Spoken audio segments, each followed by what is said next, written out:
Bismillahirrahmanirrahim. Assalamualaikum warahmatullahi wabarakatuh. Asyhadu an la ilaha illallah, asyhadu anna Muhammad Rasulullah. Allahumma sholli ala sayyidina Muhammad wa ala ali sayyidina Muhammad. Kama sholaita ala sayyidina Ibrahim wa ala ali sayyidina Ibrahim. Bil alamina innaka Hamidum Majid. Mampir ngombe di pagi yang ceria ini ya. Kita awali dengan memanjatkan doa kepada Gusti Allah Agung untuk saudara kita yang memberikan sholawat kepada channel dakwah ini. Semoga sholawat itu menjadi catatan langit amal soleh bagi mereka dan keluarga. Begitu juga untuk seluruh pewerku dimanapun kalian berada. Matur numbah nuwun, terima kasih atas doa-doa baiknya. Semoga kebaikan doa itu juga Gusti Allah Agung curahkan untuk kalian semua. Amin, amin ya Rabbal Alamin. Wah ini kopinya udah jadi nih. Bawa sini leh. Supaya lancar. Oh iya, kemarin ada yang tanya tentang puasa Selasa ya. Itu Mbak atau Mas itu tolong tanyakan kepada senior ya. Kepada seniornya. Karena itu sudah kita kaji. Sudah kita diskusikan beberapa waktu lalu. Kalau mau dihunting juga bisa ketik aja puasa kelahiran Subandi T. Sukoco puasa kelahiran, nanti keluar itu. Atau tanya kepada seniornya lah ya. Kenapa aku puasanya kok hari Selasa, tidak hari Senin atau tidak hari Kamis gitu. Nah sekarang hari Rabu aku tidak puasa. Nah, ini kopinya sudah disiapkan. Dan terima kasih untuk yang mengomentari kopi ya. Katanya kalau nyeruput kopinya asik banget. Oke, kita lanjut. Kita melanjutkan diskusi kita tentang geger logo halal haram itu ya. Yang ternyata masih tetap aja belum ada pendinginnya ya. Tetap menjadi pembicaraan hangat. Yang seperti aku katakan kemarin, seharusnya kita jangan membawanya ke ranah atau domain sektarian. Itu enggak benar, enggak tepat. Oke, aku akan bacakan dulu dalil Alkitabiahnya. Dalil itu artinya petunjuk ya. Jadi kalau ada orang ngomong dalilnya mana, itu artinya petunjuknya mana gitu ya. Bagaimana sebetulnya agama kita Islam itu mengatur makanan ya untuk kita. Jadi aturan-aturan yang dibikin oleh Allah itu untuk kebaikan kita. Itu yang jarang dipahami ya. Yang jarang dipahami ya, bahwa aturan-aturan itu sebetulnya bukan sebetulnya sih ya, memang untuk kebaikan kita ya, yang Allah bikin itu ya. Cuma kan ini jarang dipahami. Seperti aturan makan, Allah bikin aturan tentang makanan itu untuk kebaikan manusia, untuk kebaikan kita gitu loh. Cuman kan kita jarang sadar, seolah-olah aturan itu mengekang kita gitu ya. Bagaimana Allah lewat Kanjeng Nabi Muhammad yang terkodifikasi dalam Al-Quran sebagai kitab sucinya mengatakan tentang makanan. Jadi begini, kita beranjak, karena ini tidak ditulis ya, tolong diperhatikan, aku eja pelan-pelan. Ayatnya adalah Quran surat Al-Maidah, ayatnya itu nomor 3, nomor suratnya itu nomor 5 ya. Kuulangi, Quran surat Al-Maidah, surat nomor 5, ayatnya nomor 3 gitu ya. Begini, Bismillahirrahmanirrahim. Diharamkan bagimu memakan bangkai, darah, daging babi dan daging hewan yang disembelih bukan atas nama Allah, yang tercekik, yang dipukul, yang jatuh, yang ditanduk dan yang diterkam binatang buas, kecuali yang sempat kamu sembelih, dan diharamkan pula yang disembelih untuk berhala. Berikutnya, dan diharamkan pula mengundi nasib dengan azlam, anak panah ya. Itu suatu perbuatan fasik. Oke. Kalau kita cermati ya, penjelasan dari Quran surat Al-Maidah surat 5 ayat 3 ini, keharaman itu sebetulnya terbagi menjadi dua. Haram secara zat ya, dan haram secara cara Ya, itu terbagi dua.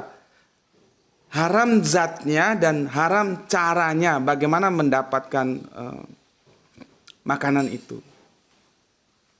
Ya, itu seperti itu. Kalau kita perhatikan, haram secara zatnya itu sudah dijelaskan di yang pertama, ya. Baik itu bangkai, darah, daging babi. Darah itu kalau orang Jawa bilang didih, itu tidak boleh dimakan, ya. Itu biasanya banyak orang yang belum tahu bahwa didih itu diharamkan, tidak boleh dimakan, jadi jangan dimakan, ya. Terus yang hewan yang disembelih bukan atas nama Allah, yang tercekik, yang dipukul, yang jatuh, yang ditanduk, ya. Terus diharamkan pula mengundi nasib, ya. Azlam anak panah kalau sekarang itu berjudi, ya. Ya berjudi itu nanti judi macam-macam, ada togel, ada sepak bola juga bisa untuk judi. Apa yang nggak bisa dijadikan sarana judi sekarang? Jadi dari situ sebetulnya halal haram itu bisa dilihat dari materialnya, zatnya, bisa juga dari caranya, perlakuannya seperti apa makanan itu, ya. Seperti kita tahu ada sebuah hadis, apabila makanan itu masuk ke mulut kita satu puluhan, orang Jawa bilang, satu genggam, ya, kalau bahasa Melayunya, itu tolong dikoreksi apakah ini sahih atau tidak, ya. Itu sholat kita selama 40 hari tertolak. Jadi kita harus menjaga apa yang masuk ke dalam mulut kita, ke dalam lambung kita, itu hati-hati sekali. Terus bagaimana kalau itu masuk? Satu pulukan saja itu 40 hari tertolak. Lah kita makan berapa pulukan? Yang haram itu kalau kita makan berapa pulukan? Baik dari segi zatnya atau segi caranya. Segi zatnya misalkan yang notabene memang haram secara zat, babi atau apa namanya, darah gitu, ya. Kalau yang secara cara misalkan uang dari hasil korupsi atau judi yang diwakili dari mengundi nasib tadi dengan anak panah itu masuk. Setelah itu jadi masuk, kalau judi menjadi uangnya kan haram untuk beli makanan kita makan gitu. Satu puluhan saja itu 40 hari sholat kita tertolak. Ya, kebahagiaan seperti apa yang bisa kita dapatkan dari sholat yang tertolak? Anda sholat tapi tertolak. Orang kalau tahu ini, orang nggak berani korupsi, maling duit yang bukan haknya, itu nggak berani. Pertanggungan jawabnya berat. Makanya apa yang masuk ke mulut itu benar-benar dijaga oleh Islam. Orang kalau sudah tahu gini nggak sembarangan, dia nggak mau makan yang bukan haknya. Koruptor itu yang garong duit negara itu kan, garong duit rakyat itu kan, nggak pernah belajar begini ini. Untuk apa sih kita kaya melimpah tapi itu bukan hak kita, itu masuk ke mulut satu pulukan saja loh. 40 hari sholat kita tidak diterima. Lah itu berapa pulukan, berapa tahun? Coba. Jadi agama ini mengatur kehidupan kita supaya teratur gitu loh. Ya. Oke, itu kerangka dasarnya Quran surat Al-Maidah surat 5 ayat 3. Jadi ada halal, ada haram berdasarkan zatnya atau cara mendapatkan makanannya itu, ya. Oke. Sekarang kita beranjak ke Quran surat, sebentar nih gue pilihin dulu, ya. Quran surat 2, surat Al-Baqarah, ya. Ayatnya nomor 168. Aku ulangi. Kamu mencatat ya, karena ini nggak ada papan tulis. Quran surat Al-Baqarah, Quran surat 2 ayatnya 168. Begini, bismillahirrahmanirrahim. Wahai manusia, makanlah dari makanan yang halal dan baik yang terdapat di bumi, dan janganlah kamu mengikuti langkah-langkah setan. Sungguh setan itu musuh yang nyata bagimu. Lihat itu, ya. Ada 2 syarat yang diajukan oleh Allah yang termaktub oleh Al-Quran seperti yang disampaikan oleh Kanjeng Nabi kita, pewahyuannya itu, kita disuruh memakan itu bukan hanya halal saja, tapi harus baik, halal dan thoyyib, gitu loh. Sementara kan Perbincangan-perbincangan di antara kita itu selalu terfokus pada halalnya saja. Lah toyibnya kapan? Kapan blok goblok? Ngaji itu yang benar. Diskusi-diskusi kita habis tentang makanan itu hanya perspektifnya halal haram, halal haram. Padahal Al-Quran mengatakan pada kita dua syarat yang harus dipenuhi, halal dan toyib. Karena apa? Yang halal itu belum tentu toyib. Yang boleh kita konsumsi halal dan toyib. Bismillahirrahmanirrahim.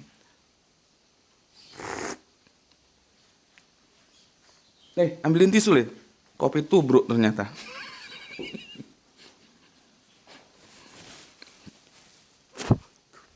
Kopi tubruk itu ada kasar-kasar kopinya. Ya. Halal dan toyib. Halalnya diperhatikan, toyibnya diperhatikan. Kita kan diskusi-diskusi selama ini, entah itu di kemasyarakatan, entah itu di kajian, entah itu di apa. Titik beratnya hanya halal saja tapi melupakan toyib. Padahal Al-Quran jelas kok. Halalan toyiban. Karena yang halal belum tentu toyib. Itu jangan kamu makan gitu loh maksudnya. Paham nggak? Jadi kajian-kajian kita itu kita upayakan mencerahkan. Jadi memberikan kecerdasan dari yang goblok menjadi ngerti gitu. Supaya hidup kita ini tertata. Kalau ngajinya dari dulu begitu, begitu dan begitu saja metodologinya, ya kapan umat ini cerdas? Orang tidak takut seperti tadi aku bilang. Kenapa orang berani korupsi? Karena dia nggak tahu. Karena nggak tahu itu nggak takut bahwasanya satu pulukan itu loh. Sholat kita 40 hari tidak diterima. Lah kalau dia korupsi katakanlah 1 miliar itu berapa pulukan? Terus kali 40 hari. Itu pun kalau kamu sholat. Sedangkan kamu sholat saja tertolak. Apalagi kamu tidak sholat. Ya. Oke, itu surat Al-Baqarah ayatnya tadi 168. Dan itu akan diteguhkan lagi oleh surat Al-A'raf, surat ke-7 ayatnya 157. Yaitu bismillahirrahmanirrahim, yaitu orang-orang yang mengikuti Rasul Nabi yang ummi, ya. Jadi Nabi kita ummi, ya. Bangsa Arab juga itu bangsa yang ummi. Kita sudah bicarakan apa itu ummi, ya. Yang namanya mereka dapat tertulis dalam Torah dan Injil yang ada pada mereka, maksudnya pada ahli kitab. Yang menyuruh mereka berbuat yang ma'ruf dan mencegah dari yang mungkar. Dan yang menghalalkan segala yang baik bagi mereka dan mengharamkan segala yang buruk bagi mereka. Ya, dan membebaskan beban-beban dan belenggu-belenggu yang ada pada mereka. Adapun orang-orang yang beriman kepadanya, memuliakannya, menolongnya, mengikutinya, cahaya yang terang dan yang diturunkan kepadanya, maksudnya Al-Quran, mereka itulah orang-orang yang beruntung. Yang mau kita bidik apa di sini, ya? Yang mau kita bidik adalah menghalalkan segala yang baik. Jadi yang baik, yang toyib, ya, bagi kita, bagi mereka itu maksudnya kita, dan mengharamkan segala yang buruk bagi mereka, maksudnya bagi kita. Jadi toyib itu tetap diperhitungkan. Kalian kalau bicara toyib, ngertinya Bang Toyib nggak pernah pulang-pulang itu apa? Ini sebentar lagi Lebaran ya. Sudah berapa Lebaran Bang Toyib nggak pulang-pulang? Tapi nggak pernah tahu bahwa konsep makanan yang boleh kita konsumsi itu halal dan toyib.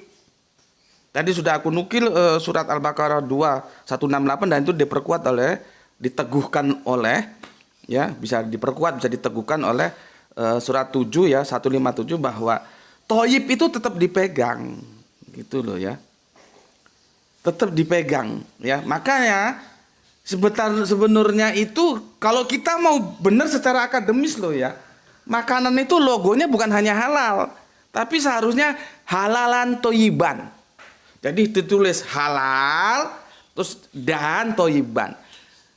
Itu sebetulnya yang harus kita permasalahkan kalau kita cerdas. Bukannya sekedar, oh halalnya ditulis pakai huruf Arab. Apa itu? Nggak mutu. Karena seperti yang aku bilang, fragmentasi, sudah terjadi stereotip seolah-olah kalau Arab itu mesti Islam gitu loh. Itu yang jadi masalah. Kemarin sudah kita bereskan itu. Terus kalau pakai baju apa jenenge gue? Apa tuh? Pakai jubah itu terus Arab, terus itu Islam. Ya, Abu Jahal itu bajunya ya jubah. Orang-orang di Israel sana ya bajunya ya jubah, itu budaya mereka kok. Jadi ayolah kita belajar supaya stereotip itu tidak menjerat kita. Seolah-olah yang Arab itu pasti Islam, belum tentu. Makanya nggak usah rame, halal tulisannya harus huruf Arab. Itu kan terjebak mindset kita tentang apa yang kita sebut kemarin, stereotip antara Islam dan Arab. Ya. Soal Islam lahir di Arab itu historis yang tidak bisa kita bantah. Tapi jangan pernah berpikir Arab itu pasti Islam. Justru Islam itu datang untuk merubah Arab menjadi baik dari yang awalnya jahiliyah itu, yang bodoh-bodoh itu. Makanya ada istilah Arab jahiliyah, Arab bodoh. Jahiliyah itu artinya bodoh. Dia akan menjadi cerdas ketika dia telah berislam. Jadi Islam itu merubah Arab dari yang bodoh menjadi cerdas, dari yang gelap menjadi terang. Gitu loh. Ya. Jadi jangan rame, oh ini hurufnya ditulis pakai huruf Arab atau enggak. Itu enggak perlu. Justru kalau kita mau bicara akademik, seharusnya itu tidak hanya halal tetapi toyib. Jadi halalan toyiban itu baru bisa dimakan oleh kita orang-orang Islam. Tuh. Ya. Sekarang aku kasih contoh lagi, ya. Bagaimana sih sebetulnya memandang halal dan toyib itu? Kalian tentunya tahu RG ya. RG itu istilah kalau kita aku orang eksak ya, tapi kan aku juga belajar pertanian, nanti kita belajar ekonomi juga. Jadi tapi akademisiku itu backgroundnya itu ya eksak, tapi kan aku bukan hanya belajar eksak juga. Aku belajar pertanian, aku belajar ekonomi. Tapi tentunya tidak sebagaimana aku secara khusus belajar eksak. Ya. Sekarang kita berbicara tentang pertanian, yaitu RG. RG itu sebuah istilahan ya, nanti ada jurnal, kalian bisa baca jurnal majalah kesehatan atau pertanian atau apalah, karena itu saling terkait. RG itu merupakan singkatan dari rekayasa genetika. Yang namanya rekayasa itu mesti ada side effect. Ya. Jagung itu bagaimanapun jagung itu halal, nggak pernah jagung itu haram. Masalahnya toyib atau tidak dia. Maka ketika dia telah menjadi jagung manis yang ditengarai di sana ada RG, upaya rekayasa genetika, itu bermasalah atau tidak? Kamu pikirkan. Toyib atau tidak itu? Belum lagi kita ambil contoh tadi jagung manis, semangka. Semangka itu mbok sampai kapanpun itu halal, tapi toyib atau tidak? Karena sekarang kita tahu ada rekayasa genetika, semangka itu tidak ada bijinya. Jadi kalau kamu haus, kamu buka, kamu emplok do cangkemmu langsung panganan gue. Jadi biji-bijinya nggak ada. Nah, itu hasil RG, rekayasa genetika. Yang jadi masalah, kenapa sekarang banyak orang sakit? Nggak seperti dulu zaman-zamanku tahun 70-an itu nggak ada orang sakit seperti sekarang ini. Orang sehat-sehat semua itu, nggak ada yang stroke lah, nggak ada yang tetembengnya, nggak ada itu. Kencing manis itu ya ada tapi nggak seperti sekarang lah. Kan jurnal juga mengatakan, jurnal-jurnal kesehatan, bahwa makanan itu salah satu pintu masuknya penyakit. Kita tahu kemarin terjadi kasus COVID ya. Kita tahu jelas, meskipun kita tidak tahu apakah virus itu secara naturali, apakah secara by design. Kalau by design berarti dia hasil kerja lab. Berarti ada orang yang mengupayakan itu, yaitu namanya Dajjal. Kalau memang begitu. Jadi kamu jangan berkhayal nanti turun ke Nabi Isa baru ada Dajjal. Dajjal itu dipahami karakter siapapun yang merusak tatanan kehidupan. Itu Dajjal, begitu loh. Cuma kan itu di luar kemampuan kita untuk menganalisis apakah COVID itu by design atau naturally memang Allah telah menurunkan virus dalam kehidupan kita di dunia ini yang membuat orang ribet satu dunia. Kita itu jelas tahu karena itu virus. Tapi kalau sudah masuk ke makanan itu lebih halus pembunuhannya. Ya. Bagaimana nanti kalau hasil rekayasa genetika itu side effect-nya numpuk ke tubuh kita dan itu mengandung penyakit. Itu artinya ndak toyib. Halal tapi ndak toyib, jombok gaglak, jombok pangan. Gitu loh. Ya. Jadi seharusnya diskusinya di sana. Kita mengusulkan ya bahwa itu jangan sekedar halal tapi toyib. Karena apa? Al-Qur'annya bilang begitu, Pak. Diskusinya di sana kalau kita cerdas. Bukan cerdas halal itu di negara lain begitu, di negara lain begitu. Itu urusan negara lain, ini urusan negara kita Indonesia. Kita ini bangsa yang besar kok. Ngapain? Yang baik bagi negara lain belum tentu baik bagi kita Indonesia. Setel itu lagunya Rhoma Irama itu.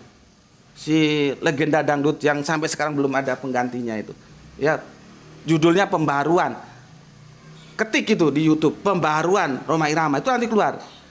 Baik untuk bangsa lain, belum tentu Indonesia. Gitu loh. Ya, jangan kita seolah-olah ada di kooptasi bangsa lain. Oh itu di negara lain begini, lain begitu. Itu urusannya mereka, ya sudah biar. Urusan kita bagaimana kita memahami, karena kita Islam, Al-Quran dan hadis itu menurut cara pandang kita. Sehingga kita independen, tidak tergantung orang lain. Gitu loh. Nah, sekarang aku mengajak, seharusnya diskusi kita mengusulkan kepada otoritas yang nanti kita bicarakan. Sebetulnya otoritas sertifikasi halal haram itu ada di siapa? Itu kita mengajukan jangan hanya halal bos, tapi halal dan toyib. Gitu, itu cerdas. Jadi orang-orang sakit ini berkurang gitu loh. Jangan dulu terjebak sektarian, terjebak ideografi. Mau tulis Arab kayak mau enggak kayak itu. Enggak substansi itu. Bismillahirrahmanirrahim. Ini mintanya 15 menit tapi enggak bisa sepertinya ya. Harus aku selesaikan. Karena besok kita akan bahas rubrik lain. Oke. Itu ya, seperti kangkung itu loh. Kalau ibu-ibu yang cerdas, dia membeli kangkung itu yang bolong-bolong yang dimakan ulat. Itu toyib, artinya apa? Ulat aja masih mau makan. Tapi kalau ibu-ibu yang goblok, yang bodoh, yang nggak tahu tentang bagaimana dunia pertanian, dia beli kangkung itu yang utuh, yang nggak ada bolong-bolongnya. Ya memang utuh, nggak ada bolong-bolongnya. Kenapa? Karena nggak dimakan ulat. Seharusnya otaknya mikir, ulat aja nggak mau makan, kok manusia mau makan. Kenapa ulat nggak mau makan? Karena ada pestisida. Gitu kalau ibu-ibu yang cerdas. Bukan tambah milih yang bersih-bersih, yang mulus-mulus daunnya. Kamu tertipu oleh apa yang kamu lihat mata, tapi apa yang tidak bisa kamu lihat mata, kamu tidak perhatikan. Dan ulat itu sudah menunjukkan kepada kita. Kenapa nggak bolong-bolong? Karena ulat aja nggak doyan, kok kamu doyan tambah kamu pilih yang itu. Karena sudah tersiram pestisida dan itu membuat efek dalam tubuh kita menjadi tidak sehat gitu loh ya. Oke. Sekarang kita bertanya, sebetulnya otoritas untuk memberikan sertifikasi halal haram itu ada di siapa sih? Ada 3 yang bisa kita tengarai. Ada MUI, ada Kemenak, ada LPPOM. Mana sebetulnya yang mempunyai otoritas? Ya, nih. Aku bicara MUI dulu. Makanya aku mengajarkan dalam filosofi Jawa itu mikul dhuwur mendem jeru kepada semua sesepuh-sepuh kita yang telah meninggal. Semoga selalu dalam berkahnya Gusti Allah Kang Maha Agung. Jadi kita berusaha mikul dhuwur mendem jeru. Ya. Jadi namanya itu tetap kita sanjung, kejelekannya sudahlah kita lupakan. Karena apa? Manusia itu tidak bisa benar semua, yang tidak bisa salah semua.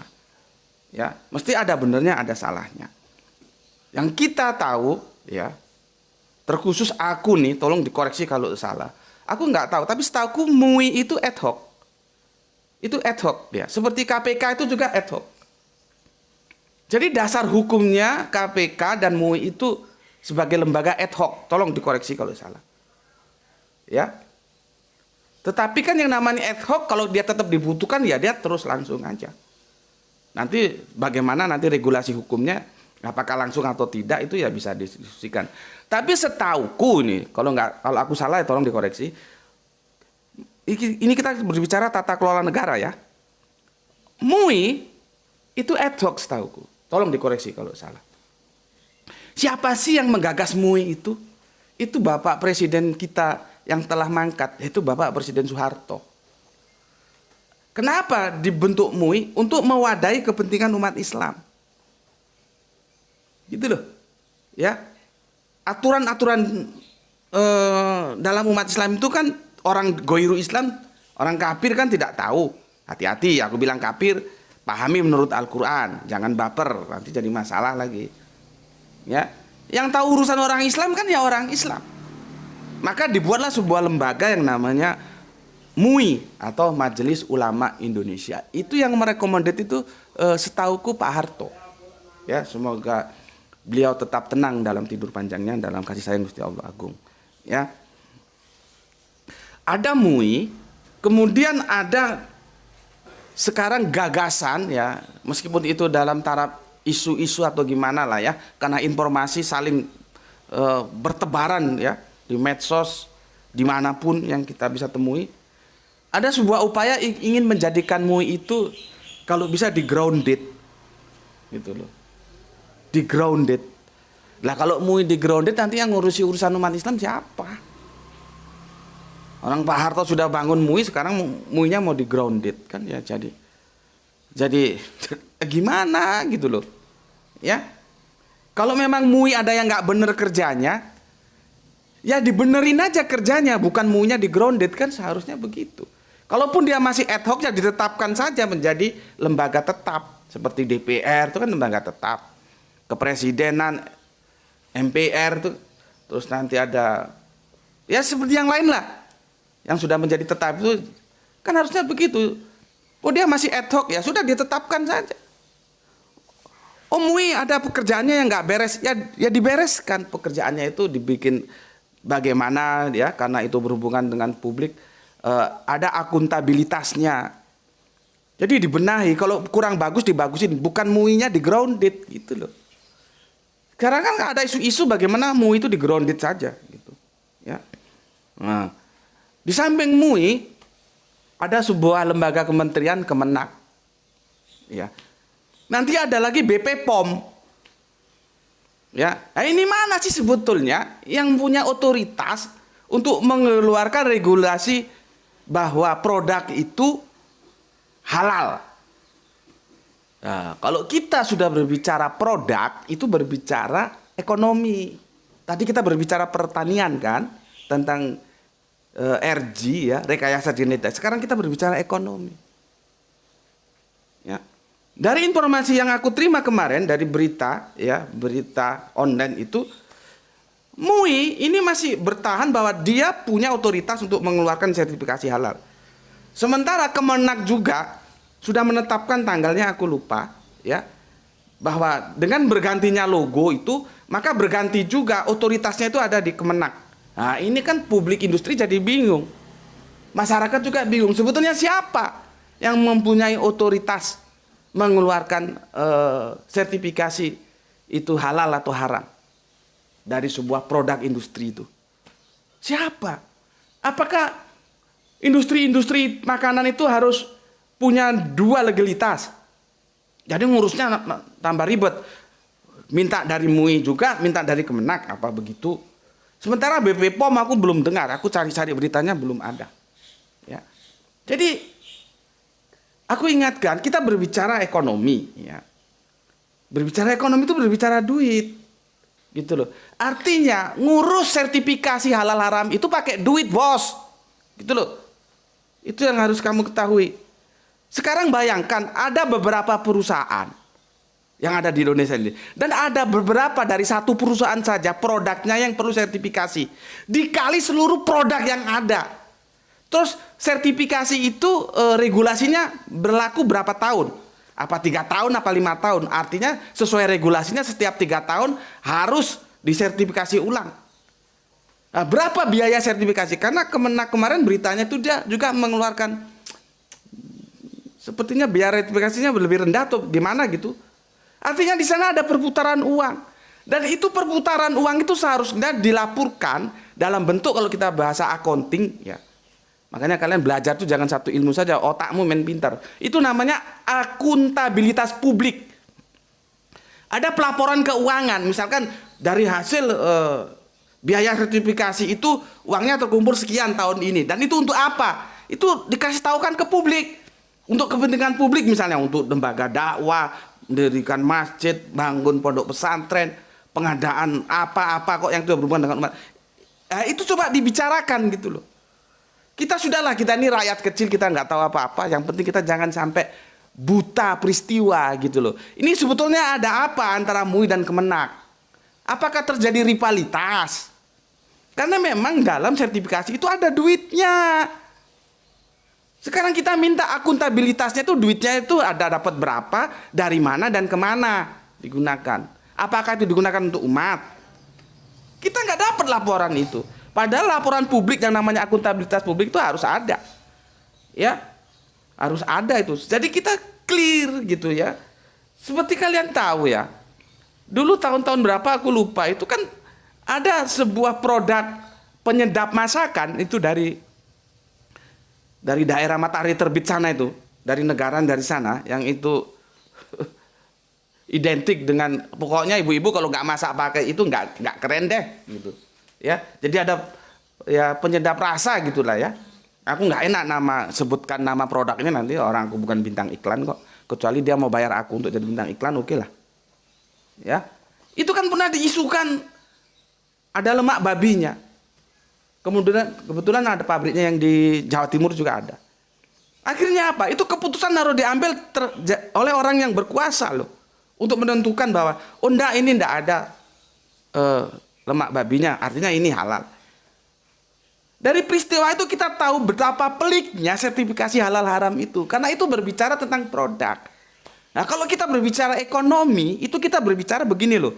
Ada filosofi. Jangan kita membikin apa yang kita jual. Tapi kita menjual apa yang bisa kita bikin gitu loh. Paham artinya? Artinya, apa artinya kamu kalau bisa bikin tapi kamu tidak bisa jual? Lebih baik kita jual apa yang bisa kita bikin. Ini bingung kamu, ini filosofinya dalam ini. Kalau kamu bisa bikin saja tapi tidak bisa jual, itu sama saja kamu sebetulnya bikin sampah, karena itu nanti numpuk di gudang, bagian inventory itu. Kalau kita bicara produksi itu ya, aliran produksi, nanti ada inventory control. Itu mata kuliahnya tersendiri itu, ada 3 SKS. Ya. Jadi apa artinya kamu bisa bikin tapi kamu tidak bisa jual? Salah satu produk itu bisa dijual karena itu makanan, dia harus ada sertifikasi halal atau haram. Nah, sekarang kita mintanya mau kemana? Ke BP POM? Ya, BP POM belum dengar ini, mau ke MUI. MUI sudah mengklaim, ya, logonya sudah diganti. Kemenak, ya, atau ke MUI. Ini kan jadi kacau ini. Akhirnya kalau misalkan ya sudahlah, daripada ramai minta 2 sertifikasi halal, dari mana? Halalan Thoyyibah dari MUI. Terus dari mana lagi? Dari Kemenak. 2 kali 2 biaya. Ya perusahaan kan nggak goblok, dia nggak mau rugi. Akhirnya jatuhnya barang itu juga tambah mahal. Artinya apa? Masyarakat juga seharusnya yang nanggung. Yang harusnya dapat murah jadinya dapat mahal lagi. Ya, karena kita tidak tahu nanti gimana ini rivalitas antara MUI dan Kemenak tentang sertifikasi ini. Coba nanti kita tunggu aja beritanya gimana. Ya. Dan perusahaan kalau dia hanya bisa bikin saja tapi tidak bisa jual karena tertahan belum ada sertifikasi halal, itu numpuk di gudang, itu masalah itu. Belum lagi masalah ketahanan makanan ini sampai berapa lama. Belum lagi masalah inventorinya itu ada kos yang tertahan di situ, tidak berputar uangnya, kan bisa mampus itu perusahaan. Seperti tadi filsafatnya, ya, filsafat ekonomi perusahaan itu lebih baik kita menjual apa yang bisa kita bikin. Artinya apa? Sudah jelas kita bisa menjual itu, daripada kita membikin tapi kita menjualnya belum tentu bisa. Ya, kita sudah berbicara ekonomi tadi. Sekarang ini kita bisa berbicara produksi. Kita sudah berbicara pertanian tadi. Jadi komplek ini, ya, komplek. Semoga dengan kajian-kajian ini kalian bisa ngerti lah ya, bisa mengerti duduk permasalahannya ya, sehingga kalian itu tidak terjebak yang kulitnya saja terus rame sebagai anak bangsa. Tidak. Mari kita sebagai anak bangsa, setiap permasalahan itu kita potret secara cerdas sehingga itu mendamaikan di antara kita, bukan tambah mengisruhkan kalau orang Jawa bilang. Kisruh itu chaos ya. Jangan. Mari kita berdamailah ya. Begitu juga kita tidak tahu bagaimana rivalitas MUI dan Kemenak ini ya. Semoga ada titik temu. Bicarakanlah baik-baik karena kami rakyat itu taunya yang baik-baiklah dari kalian, karena kalian yang secara regulasi diberi otoritas untuk membicarakan itu. Bicarakanlah baik-baik antara MUI dan Kemenak gimana enaknya supaya rakyat juga enak, karena rakyat juga maunya kalian baik-baik sehingga kita juga mendapatkan sesuatu yang baik untuk negeri tercinta Indonesia ini. Oke, sampai di situ dulu sambil kita nunggu bagaimana rivalitas MUI dan Kemenak ini ya. Begitu dulu untuk saudara-saudaraku yang sedang mengais rezeki, semoga mendapatkan rezeki yang barokah. Ya, dan jangan lupa ya, infakkan di jalan Allah. Dan rezeki yang kamu dapatkan itu tidak semuanya milikmu. Kalau kamu dapat 1 juta itu bukan 1 juta itu milikmu semua. Ada hak-hak lain yang harus kamu tunaikan. Nah, itu kan aturan-aturan. Ya.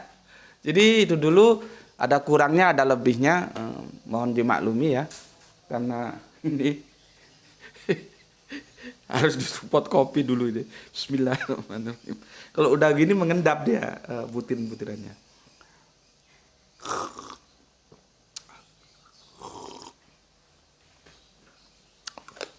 Oke, sampai sini dulu ya. Semoga ada yang bisa menjadikan baik untuk pencerahan ke depannya ya.